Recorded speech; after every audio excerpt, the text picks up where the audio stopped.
Oh, and good afternoon, everyone.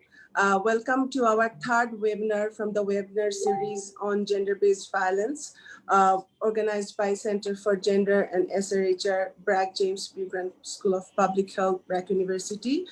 I'm Farhana Alam, moderating this webinar today. For last 2 weeks, through these webinars, we have discussed different aspects of gender-based violence.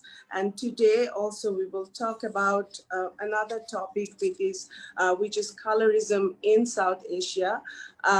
Since we were the webinar, the event was open, I have personally got some questions about the term colorism. Just to clarify a little bit, colorism is generally referred to discrimination against individuals with a dark skin tone, but that's typically among people from the same racial group. So we will talk about this topic in the context of South Asia, Bangladesh, India, and other countries. Today we have a very, very special guest with us to discuss this issue. I'm very excited to welcome NANDITA Das with us. Thank you. All know NANDITA Das as a fantastic actor and also director. I know in 2018, I went to the Lit Fest to see Manto, but I couldn't get in because of the crowd.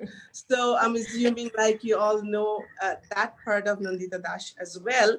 And also she's very much well known for her social activism. She's one of those few people in the region who works on this skin color topic very actively. So welcome, NANDITA Di. We are very happy to have you here. Thanks for joining us. Before we go to our discussion, I would like to invite our Dean, Professor Sabina Faiz Rashid, to say a few words and welcome NANDITA Das. Sabina Pa. Unmute myself. Thank you very much.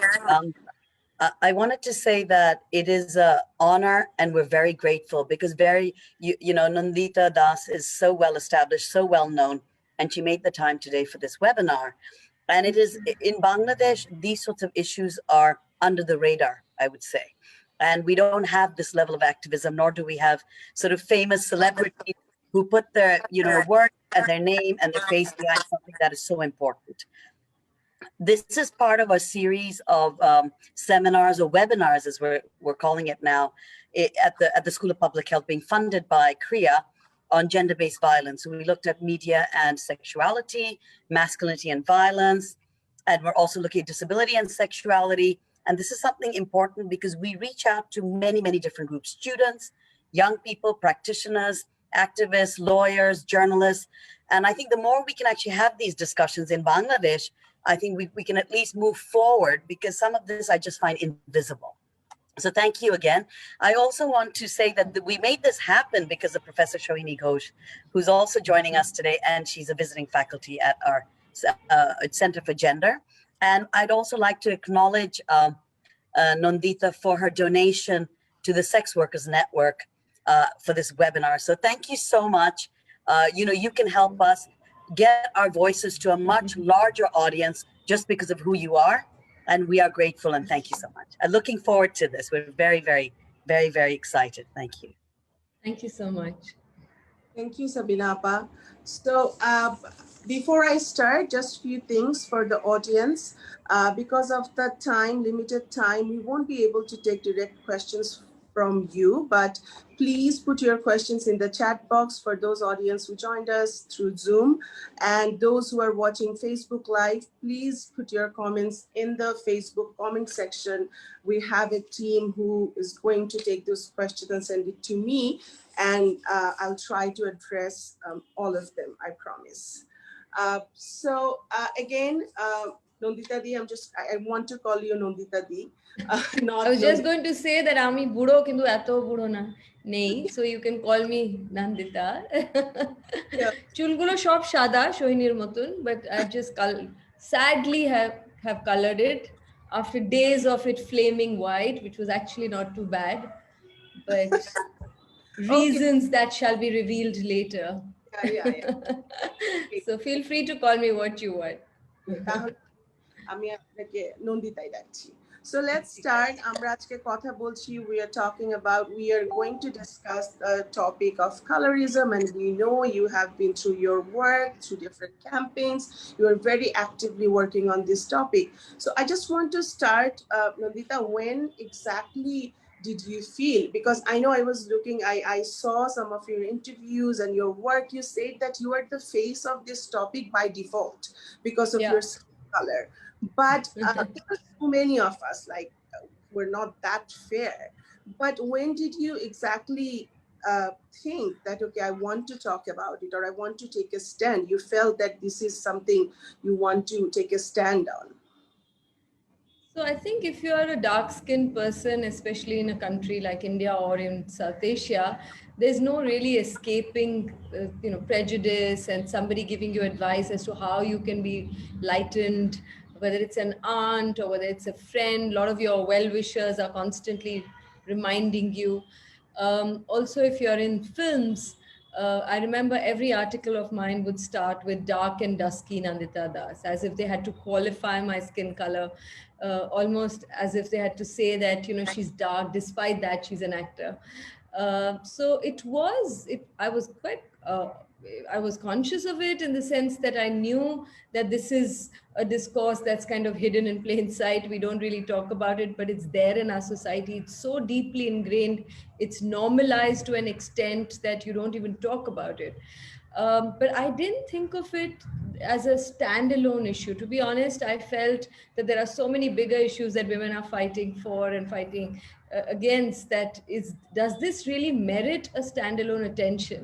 And I was very wrong, because in 2013, when this organization called Women of Worth, and they had started this campaign called Dark is Beautiful in 2009, and they came to me in 2013 saying, can you just give us a quote and a photograph? And there are issues that you care for, but you are not sort of deeply engaged with. So those are also worthy of course, supporting. That's the least we all can do.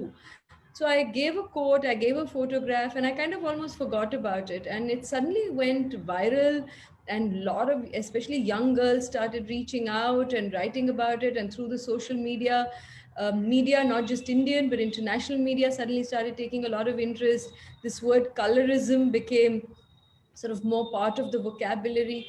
And I realized that it probably does merit a standalone attention, because it's sort of the most obvious and the lowest in the rung of discriminations that our societies go through, whether it's in the name of religion, whether it's the name of caste, whether it's sexual preference, whether it's region, language. There are so many ways we discriminate people, and this seems like really sort of lowest in the ladder. It's the most obvious thing. It's a color that you're just born with, and to be made to feel inadequate or less worthy, or just not good enough for something you have had no role to play, and to be discriminated against, it just seems like sort of the worst of the discriminations.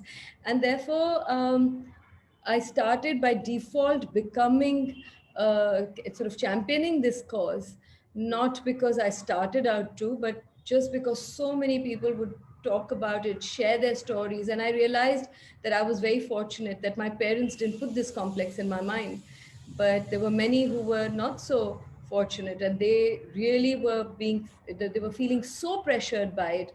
I know of stories of women who wanted to commit suicide, those who didn't want to, sort of apply for a job, or they were rejected at various levels.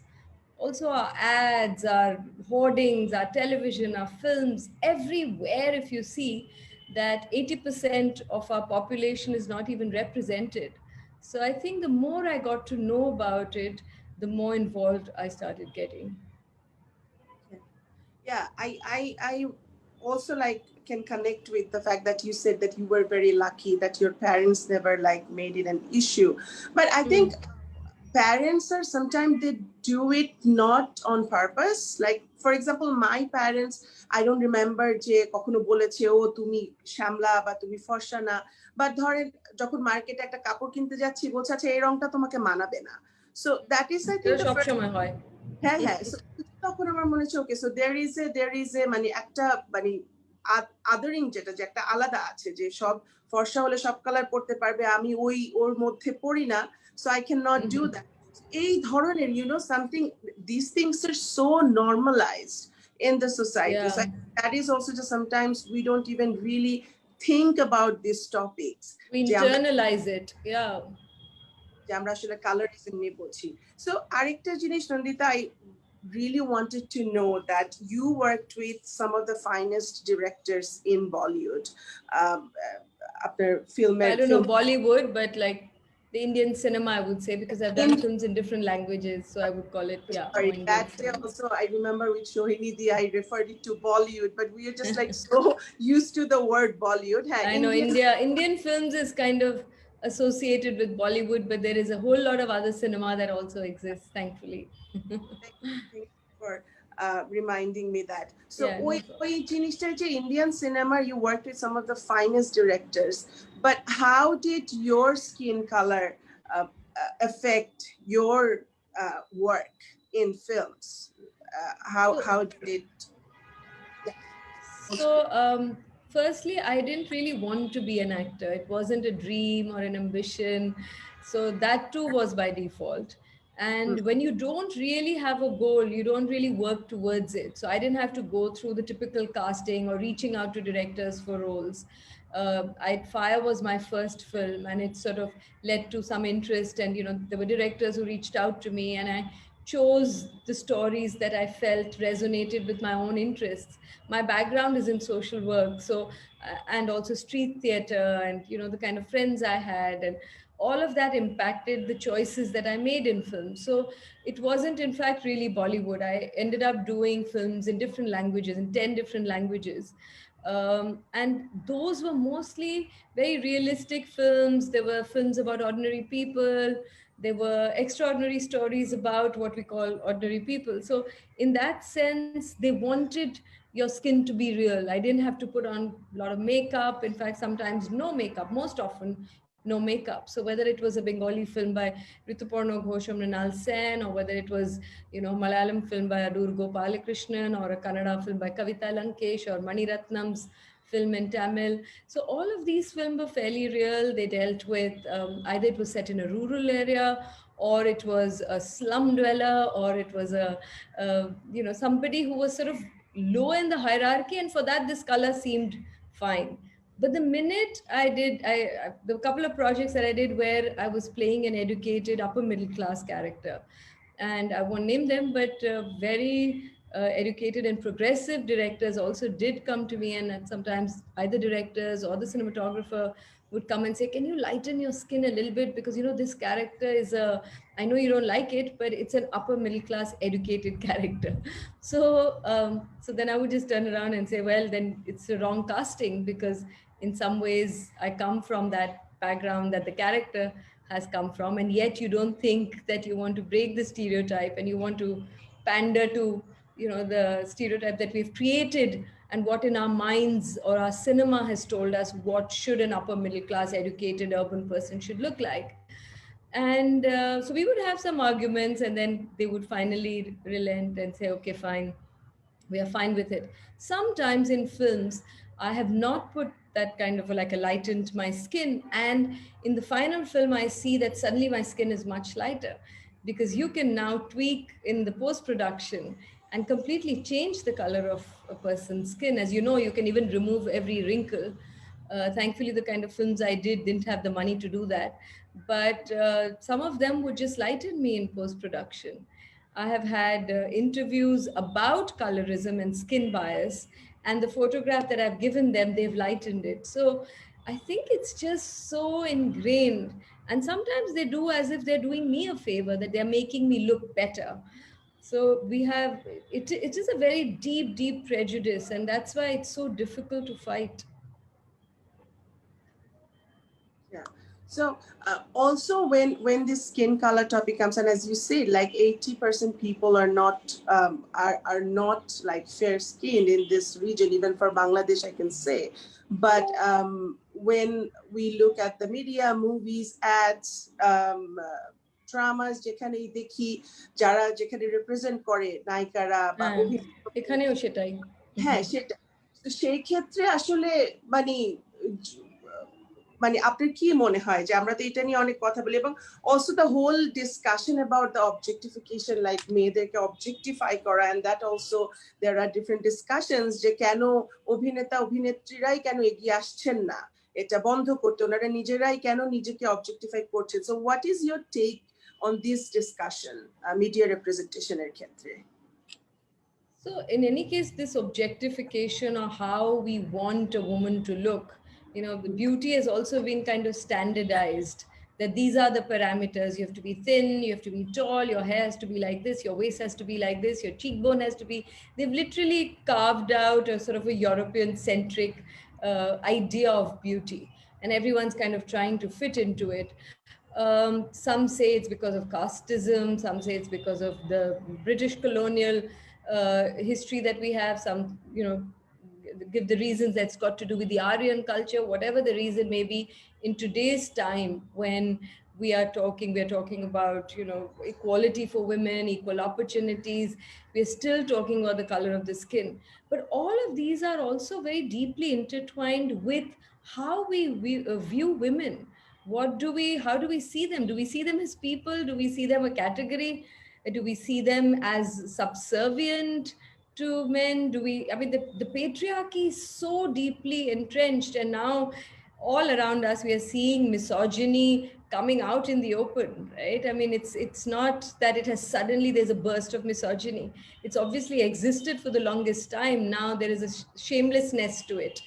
So even how we want our women to look is very deeply tied into uh, what respect do we give to women, or how do we see them as human beings, how do we see them as fellow workers or people in our family. So it's not something that you can just see it as in isolation. We have to see all the other things that women go through in context to that. In terms of objectification and why actors and actresses are not fighting against it, I mean, after all, there are enough very famous, eminent actors who are also endorsing whiteness products. But I don't think we can be so naive, because we know that largely it is this field of cinema is an economic medium as well. I mean, it's primarily for many a way to earn and a way to, and if you have to stay on the top, and women anyway find it difficult because there's also ageism, and there is also stereotyping in the kind of characters you get. So already you have limited choices. On top of that, if you don't look the way that you are meant to look, and there is a chicken and egg. The directors and producers will say that this is what the audience wants, the audience will say this is what they give us, so they have kind of created a certain taste for what we think is beauty. So it's a bit of a vicious cycle, and if we keep pointing fingers at the other, it's never going to break. So finally, I mean, all of us are audiences, so we as audiences also have to understand that we also perpetuate these ideas, these notions of what we want women to look like, or how we want women to behave.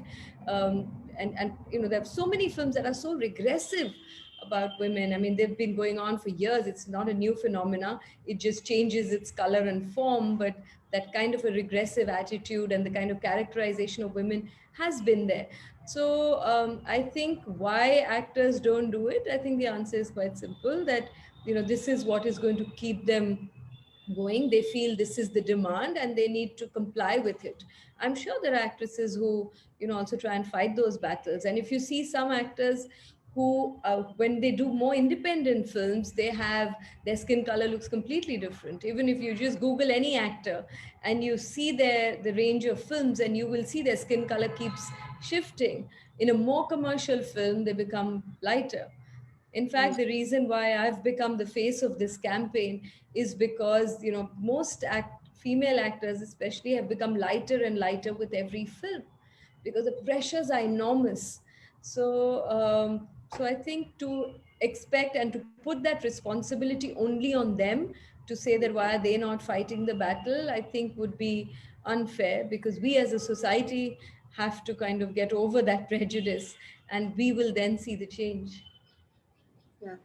And also, you just mentioned about the men being, you know, kind of being behind the camera, and maybe more women. If there's like more women making movies or this kind of contents, it would be more inclusive to women issues, be it skin color or other. But another thing was like including men. We, whenever we talk about women's issue, we talk a lot about how important it is to involve men into discussion. So when it comes Absolutely. to, we saw that video like India's Got Color, which also included male artists. So but at the same time, like there's a gender perspective, right? Women always like suffer more for the same reason, especially for this colorism issue. If you see those ads, Fair and Lovely, we had Definitely. Very Handsome later, but it was always like, and it is always more, it affects more women. So Sure. what is like including men into this discussion? How what do you think, what can be men's role um, on this discussion Right. of skin color? Before I come to that, I'll just share a little bit about India's Got Color. Yeah. So, in 2019, which is last year, the organization that had started this campaign in 2009, they came to me and said, it's our 10th anniversary, and it would be great if you could do something to give a little push to this campaign.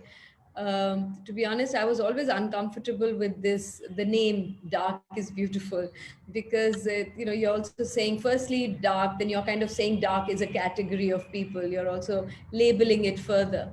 And also this whole pressure of looking beautiful, the pressure is so much more on women, that we are much more than just what we look. And that's a small part, like in everything else. So I was always a little uncomfortable with this tagline of dark is beautiful. And I wanted to sort of change it. And then I thought about it, and I thought maybe we could call it India's Got Color, because India does have a lot of diversity, like I'm sure Bangladesh and other countries too. But because this campaign, they wanted to do something for India specifically, we are various shades of browns, from different parts of the country, and even within the same region, you have that variety.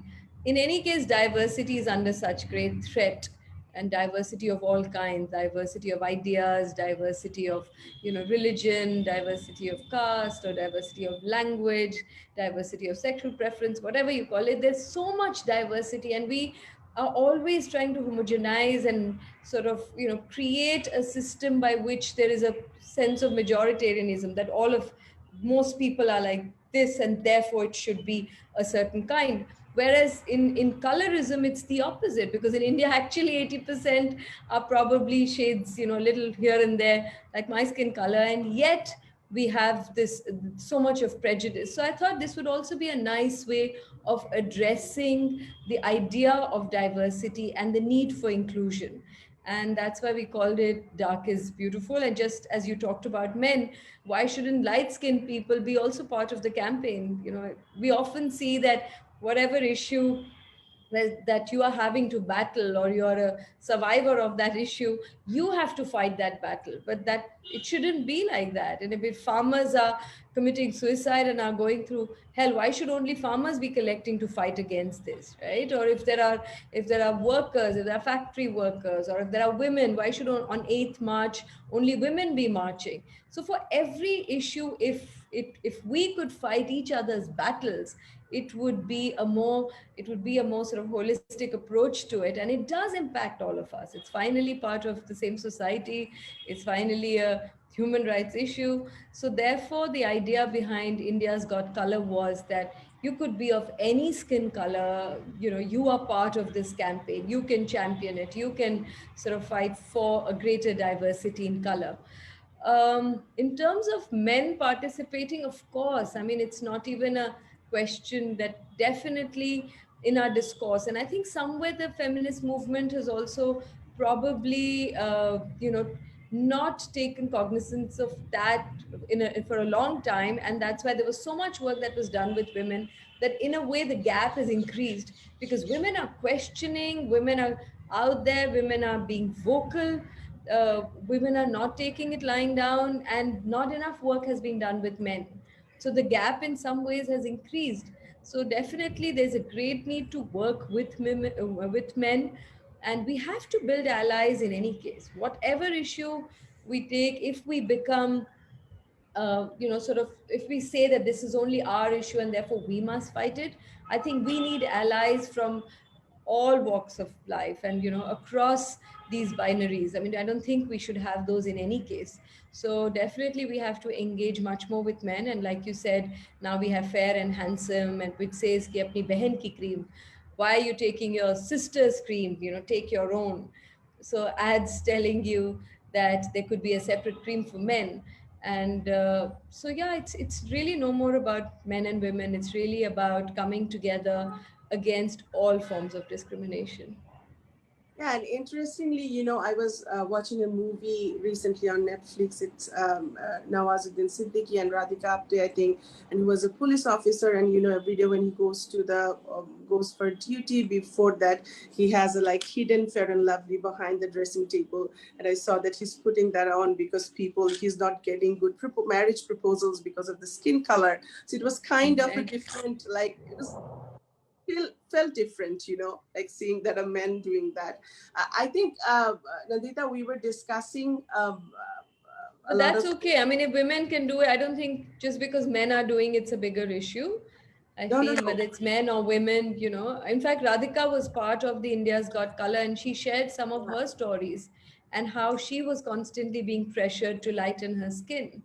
And she's Yeah, been trying to fight against it. But you see her films or her photo shoots, I'm sure she has enormous pressure, because you can see a range of colors of the same person, or anybody who was sort of, even the darkest of women, if you see in our films, I mean, whether you take, I don't know, Kajol or Deepika Padukone, wherever, I mean, whoever, even they were considering India really has very dark skin and very light skin, right from Kashmir to Kerala, if we see that whole range. And yet, even what we call dark, was it actually dark enough? I mean, we hardly have any women who have dark skin who have played significant roles, and they are often, in fact, very caricaturized roles for darker women. Either they have to be incredibly nice so that you can say, even though she was dark, but she was such a nice person. So she have to be, sort of super nice, or you have to be super villainous. And that happens a lot, especially in television series, I believe. I don't have a television, but I'm told that that's also quite common to villainize somebody who's dark skinned. So they also perpetuate these kind of ideas by just constantly bombarding those images, and we internalize them without us even realizing it. I've had some very, very progressive modern people who otherwise would be absolutely against this kind of a skin bias, and they would slip into saying, oh, they had a child, beautiful, so fair. So beautiful and fair comes so often together. Or I remember once I was in a college and a young girl raised her hand and she said, ma'am, how come you're so confident despite being dark? So the assumption that you lose your confidence when you're dark. So I've heard so many stories that I'm totally convinced that something like this needs a lot more deeper work than we are doing now. yeah. Yes, exactly. So, Nadita, I was just like saying we have got a lot of questions. Maybe we go Sure, the questions from the audience now, and let definitely. kind of like I will read some, since we're talking about this actress colorism and these things. So Tahmidul Haq Oni is asking, dear Nandita ma'am, if you'd like to share your thoughts regarding the advertisement of different fairness creams or a gradual shift of skin color from dark to fair is shown, and men and women, especially adolescents, are provoked to buy them. Does it also give rise to colorism? How to get rid of this notion, as the conflict between the interest of the billion-dollar TV ad industry standing against colorism also comes up here. Yeah, no, the advertising has a big role to play in perpetuating this bias. Um, I wouldn't say that they started it. Sometimes advertising companies are credited for more harm than they did, but the society really started it, but they definitely encashed on it. And it is a billion, like billions of dollars industry, so it's not going to be dismantled so easily. But the fact that we are seeing, I mean, even since 2013, in these 7 years, I have seen a change. the fact that, you know, even their advertising council, they have a council which sort of decides what are the parameters and what, you know, they have their rules and regulations, what you can show in an ad and what you can't. They've become stricter over the years, in the last 7 years, about what you can't talk about, their confidence or their sense of self. And you will see a little shift in the ads, but they also find ways to, like, for instance, now Fair and Lovely is Glow and Lovely. Now, is that a tokenism? Is that an excuse to continue and, you know, still just make it sound better? Of course, we all want glowing skin. To look good is not a bad thing. It does make us feel good. But is it one of the 10 things that you want to spend your time, money, and energy on? That's the question you have to ask yourself. You know, what are your interests? What are your passions? What is it that excites you? What is it that you want to spend your time and energy on? And how important is that?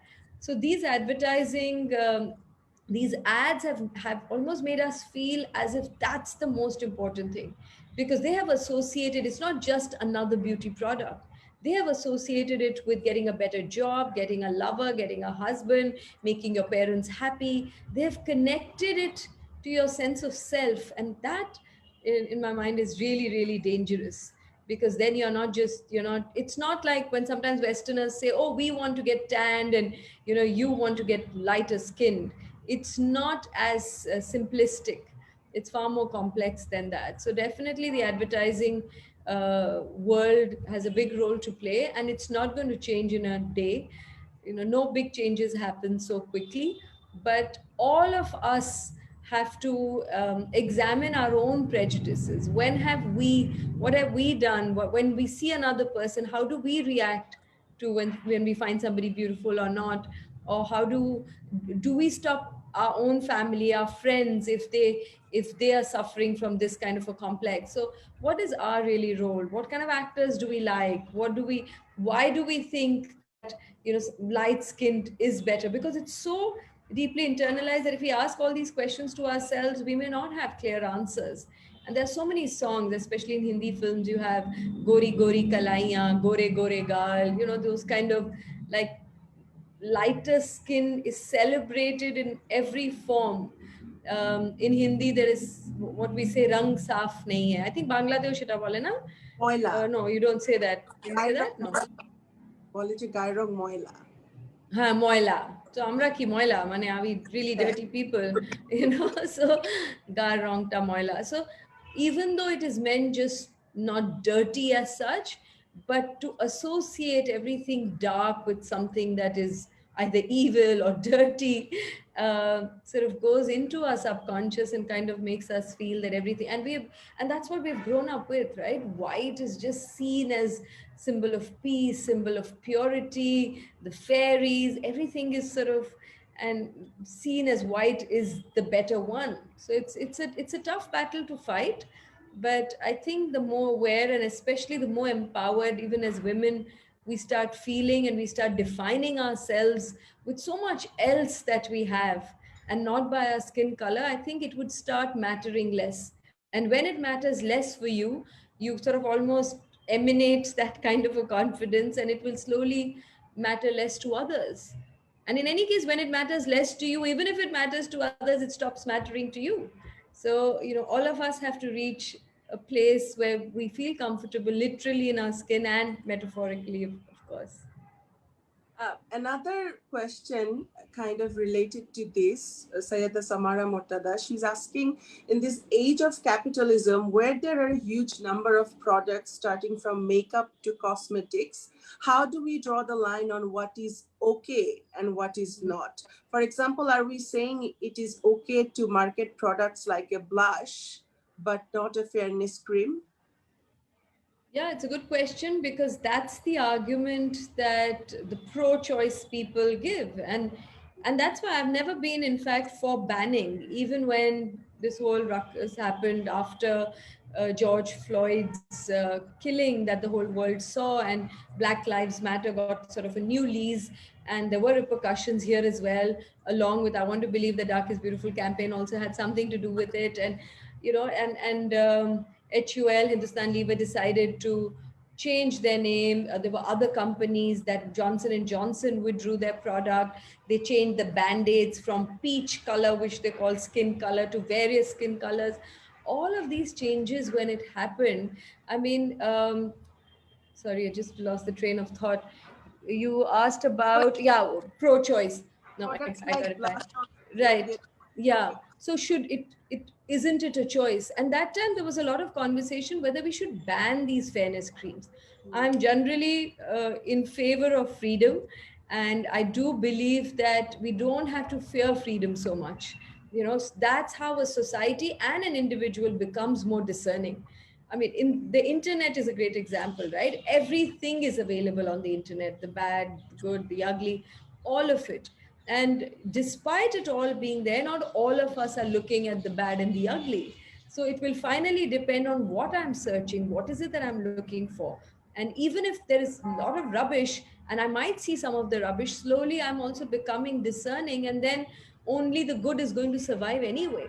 So I don't think we should be asking for a ban of any product, or and yes, it is a choice. If it was just about saying that, okay, you can make it lighter and then you can also make it darker, that's the choice you have. You can make it brown, you can make it blue. If it was just another color, there wouldn't be a problem. Like, you have all kinds of blushes, right? You've all kinds of nail polishes, you've all kinds of lipsticks. But here it's very clear that you have to be lighter and lighter. And the tragedy is that some of the products are really dangerous. They are actually, like, there are dermatologists who have told me, and I've interacted with some who've told me the harmful effects of these chemicals. So the rich actually have access, like to everything else, have access to really high quality products that are less dangerous because they have been, tested more often, and that the products are high quality products. So in a way, the disadvantaged are disadvantaged all the way. So if you cannot afford, then you buy a low grade product, which is going to harm you much more than what a rich person is going to buy. So we really have to go to the root of the problem of just, constantly talking about how to make ourselves define with all these multiple identities that we have, and not sort of narrow ourselves with just the color of our skin. so I'm just like looking at some interesting comments from the audience, not necessarily questions, but want to share. Sure, One is sure. saying that even in the books, good kids, good boy girl looks fair, bad boy girl looks dark, rich people Yeah. are fair, poor people, beggars are dark. And Always. another thing, Farah Diba is saying that it starts before birth actually. People say if pregnant mother drinks saffron milk, baby will be fairer. So Yes. before even the baby is here, it starts. Another comment is Shirin Huda is saying Durga is shown as fair or white, uh, equivalent to purity, while Ma Kali is shown as dark. So that's another thing. Well, Let's that's still different. At least goddess is shown as dark, right? But so that I don't think is the same as showing these good characters and the bad characters. Some gods, like even Krishna, is shown as blue, but Radha is shown as lighter skinned. So in fact, other than probably Mankali, most female gods are always also lighter skinned. Anyway, that's a whole different topic. How we, make create gods, and the irony of it, or the hypocrisy of it, and how we actually treat women. In terms of, yes, right from birth, like this, what you said about saffron milk. I have a friend, and he has a brother who's lighter skinned and he's darker. And his mother, very educated person, she used to say that I drank a lot of Coke, and that's why my first son was dark. And then for my next second son, I drank a lot of milk and nariyal pani, you know. So narkeler ki bole, the water of narkel. yeah. So and it became, and phorsa hoye gelo amar chele. So it's unbelievable. What really shocks me that so many educated, what is our education really doing? I mean, that of course we are seeing in many other ways as well, not just the skin color bias. Some of the most bigoted people are unfortunately very educated. And when I say educated, I don't mean just going to school or college here. They've gone to some of the best universities and they've had the best exposure worldwide. So it's and that should make us question that what are we really teaching in our schools. And this kind of conversation should really start at a very young age. Like my son, he's 10 now, and he's also privy to all these India's Got Color. He hears me have these conversation. So he has a cousin who's lighter skinned. So one day he came to me and he said he talked about the cousin and he said, but I don't have any prejudice against him. He didn't understand that it's always the darker one who has to suffer the discrimination. He, in his innocence, felt that I'm not sort of discriminating the lighter skinned person. And I almost laughed, but I found it difficult to explain to him that it's usually the other way around. And the way he asked me, he didn't understand it. Like when I tell him that, the women are treated this way and for years. And I was shocked because once I told him, I said, even till this date, can you imagine in today's day and age that this is how we treat women? We give young girl children are not preferred, they are not given enough food, they are not given them choices, they can't go to school. When I tell him that, he's just shocked. He cannot understand that. And what I really liked was he said, but what do you mean that it was fine then? Because I said something to the effect, I can understand it happened years ago, but imagine in today's day and age.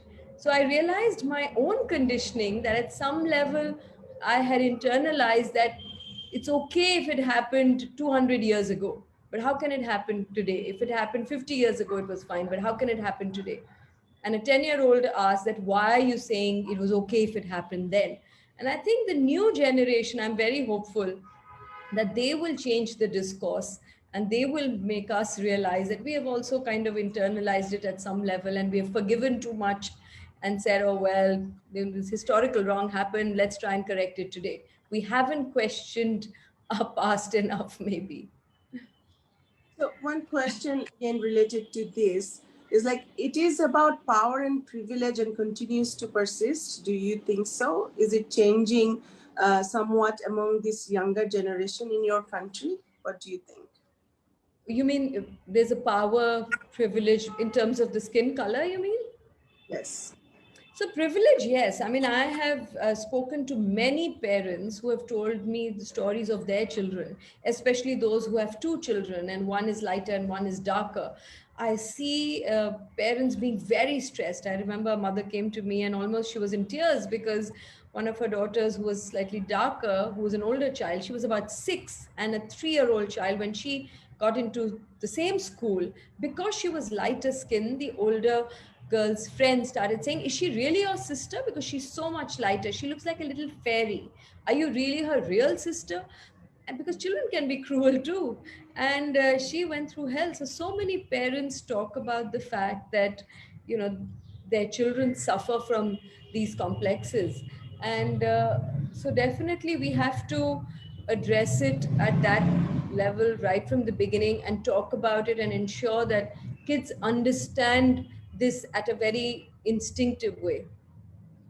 But do you see any change? What would you say that the generation, this generation, for example, your son and their generation, do you see I any mean, this is change? anecdotal. Just because my son said that, I can't say that there is a huge generational shift, but I can definitely say that the responsibility lies with us. If there is no change, it's not their fault. It's because we haven't engaged with those issues enough, and we haven't. And they are not just listening to what we are saying. They're listening to how we are behaving. If I put a fair and lovely and tell my child not to have that prejudice, then he's going to call out that hypocrisy and he's going to see that. So I have to first ask myself that, do I have double standards? Do I so I mean, I'm very uncomfortable, for instance, about coloring my hair, and my son tells me, he says, Mama, why do you color it? Why don't you just keep it? And I said, oh, well, I have to do this program. And he otherwise sees me being natural and always endorsing things that are natural. And I told him, I said, you're right, I am struggling with it. And I did a host of webinars, with my gray hair coming out in patches.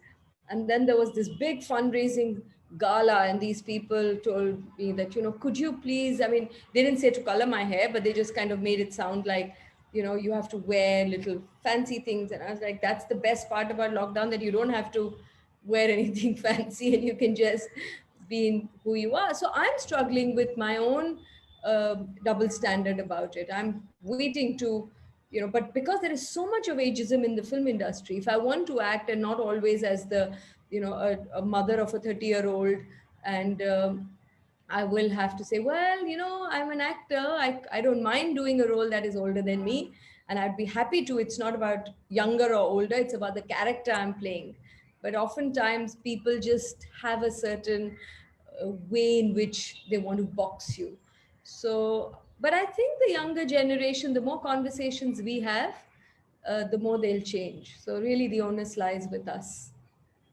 One And in terms question. of women, I just wanted to add that in terms of the issues of women, not just skin color, but larger issues of women, sometimes we take two steps forward and one step backward. So I sometimes don't even know where are we with the larger struggle that women go through. For instance, even in the workforce, women are decreasing. I mean, what explains that? Considering more and more women are making those choices, are getting educated, are being vocal, economically are becoming more independent. And so it is a complex issue. And if you see, many of these things are happening actually, middle and upper middle classes. If you see dowry deaths, if you see female feticide and infanticides, these are not issues of poor people. It's not, we can't say, oh, they were not educated and therefore they did that.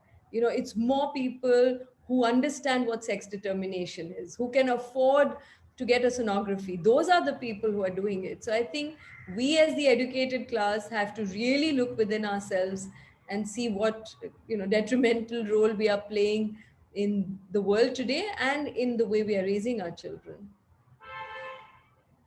One interesting question, I think, is there, that is there anything as a dark skin privilege? Well, you'll get a role of a poor woman more easily. But as we know that in Indian films, they even darken light-skinned people. There have been films like that where, in fact, one was there was a fair amount of controversial conversation around it. A film called Bala, I think, where the actress had to darken her skin. And but in some ways, I mean, people put on weight, people lose weight. We do, I mean, as actors, you do modify yourself for the character. So I don't think the problem lies with the actor. If it's an interesting character, why would she not do it? But the fact they did not take a darker skinned actor, but they probably didn't take a darker skinned actor because there aren't darker skinned actors who are also economically or sort of marketable enough. So if you want a famous or a more known star, if you want a star and not an actor, then you have to, uh, you know, have the people who are there. Choose from what you have. That's my son. I told them stories about you. Sadia Rahman is saying, when the Black Lives Matter started and Unilever declared to make Fair and Lovely to Glow and Lovely, it felt like years of campaigns and activism have had some impact. Then came Tujhe Dekh Ke Goriya Beyonce Sharma Jayegi, and there we are almost back to square one. Why does it keep happening? What are the possible reasons behind such insensitivity in the 21st century? Well, I mean, that's the contradiction I was talking about of taking two steps forward and one step backward, right? So while we have to, I mean, the day they announced, HUL announced, Hindustan Lever announced that they were going to change the name, I was, of course, very happy. And I do think it is a step in the right direction. At least, if nothing else, at least people are talking about it, right? It is forcing us to have that discourse. At least it's being brought in the public domain and not just in matrimonial ads and hoardings and films. So while it has to be welcomed, we have to see whether it's really tokenism. Is it only public pressure that is making you sort of more politically correct, or is there real intent behind it? Because if there's real intent, then the composition needs to change. Then the composition and your whole advertising, what are you really talking about, has to change. It can't be that you still have the shade card, you still have this, what you mean by glowing is if it's lighter. then it defeats the purpose. So I think, and what you said about what was that line about Beyonce, which kind of almost makes you go It two was steps backwards. Gloria Beyonce Sharma Jayegi. Gloria Beyonce, but Beyonce का भी तो color change हुआ है over the years. You know, many people have changed their colors, even those who champion it. So I Yeah. think, I mean, I'm not faulting anybody. First of all, we have to stop, saying that, oh, why did you put that color? Because obviously people are struggling with it, right? When a mindset changes, it's a difficult one because the societal mindset impacts the individual mindset.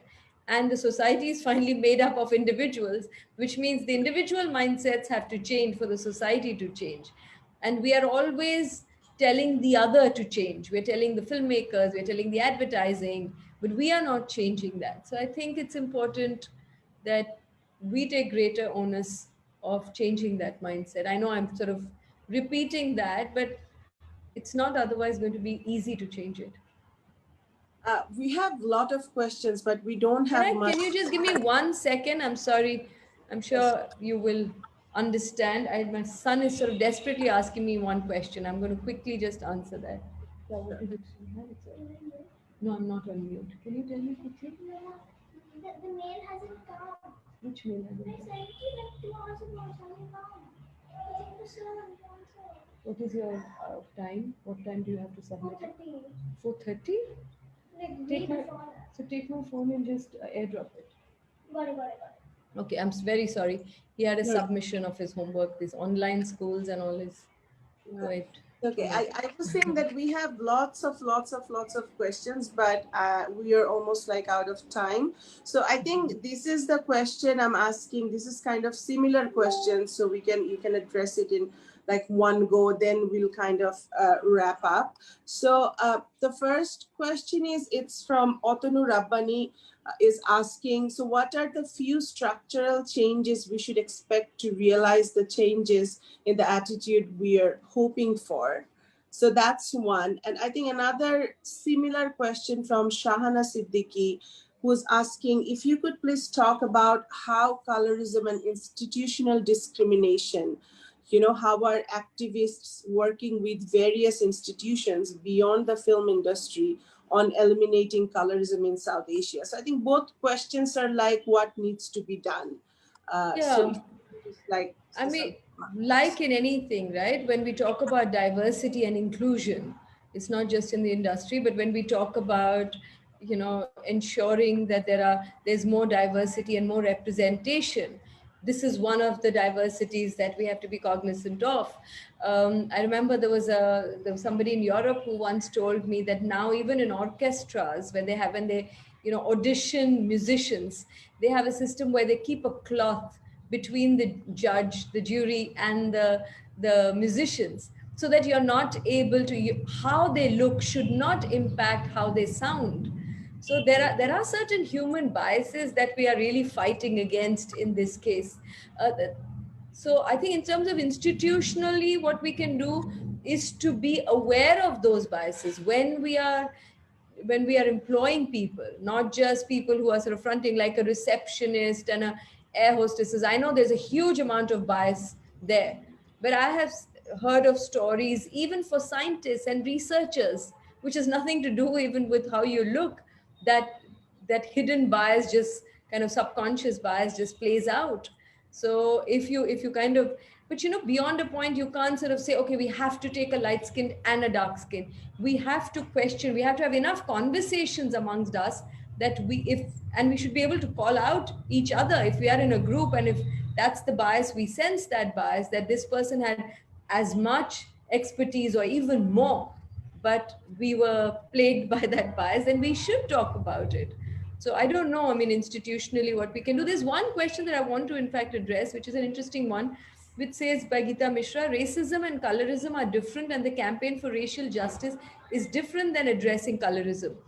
And I think it's an important point because in our country, casteism often overlaps with class and with skin color.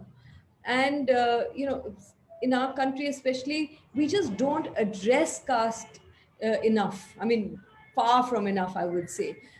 Religious diversity we've still been talking about, and it's become very polarized, and for good reasons.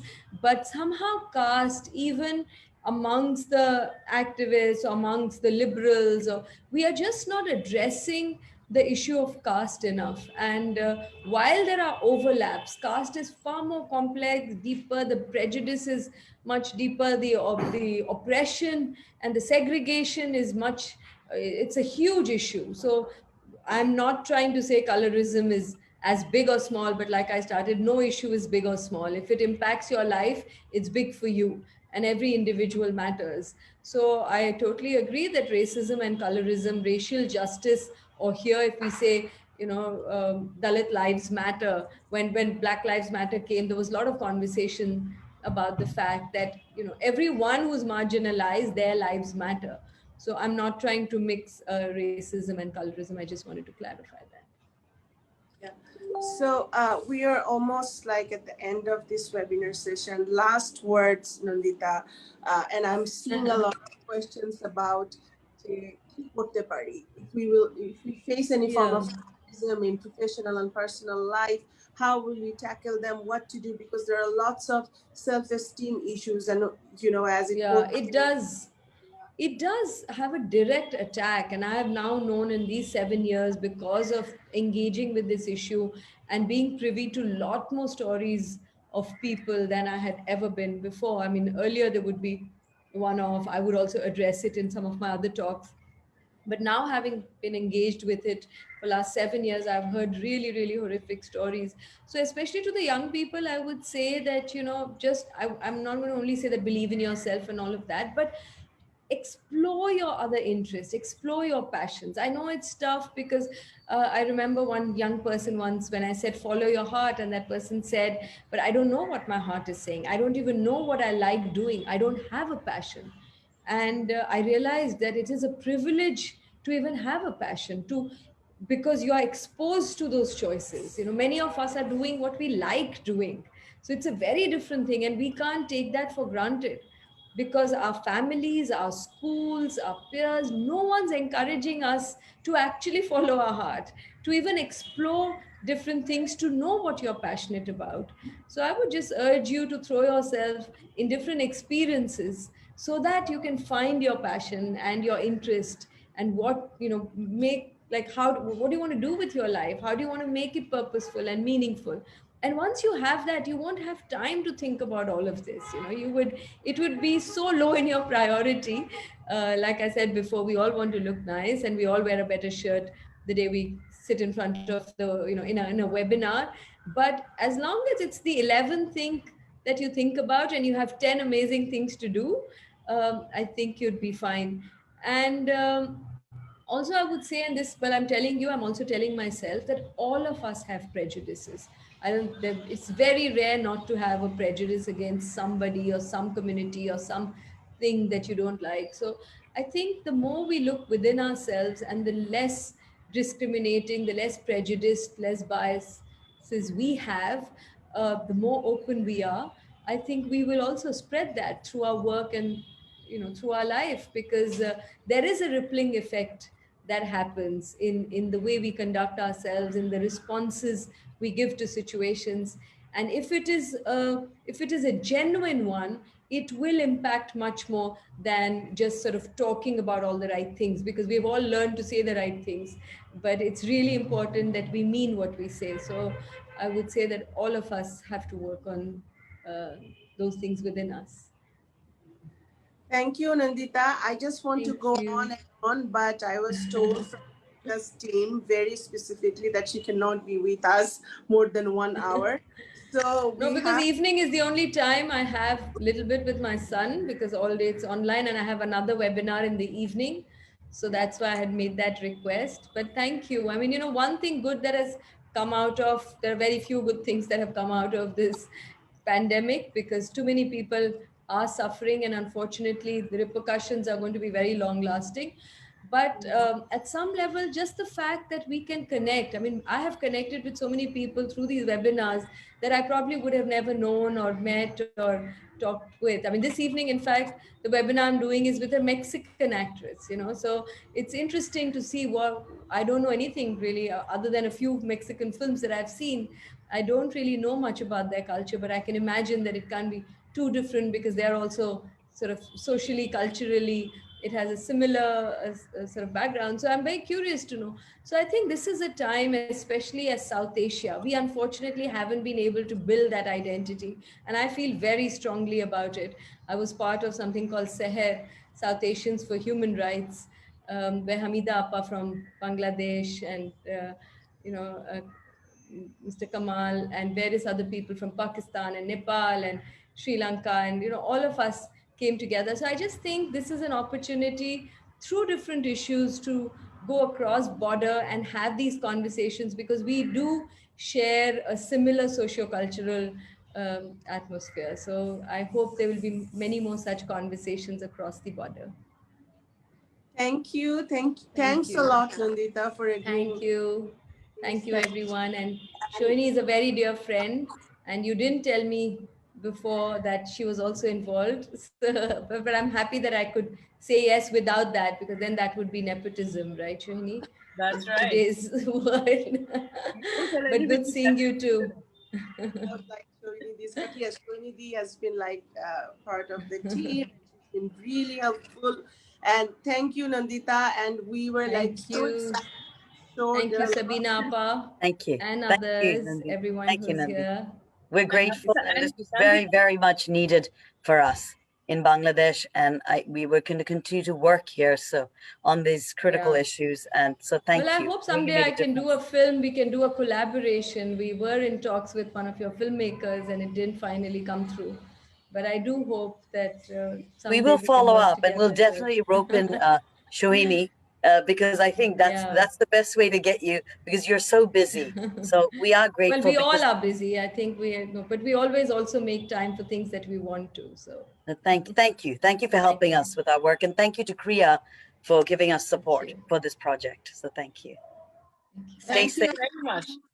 Thanks a lot. I hope you enjoyed the webinar as much as we did. Thanks a lot for joining us, and hopefully we'll see you again in our next webinar. Bye-bye.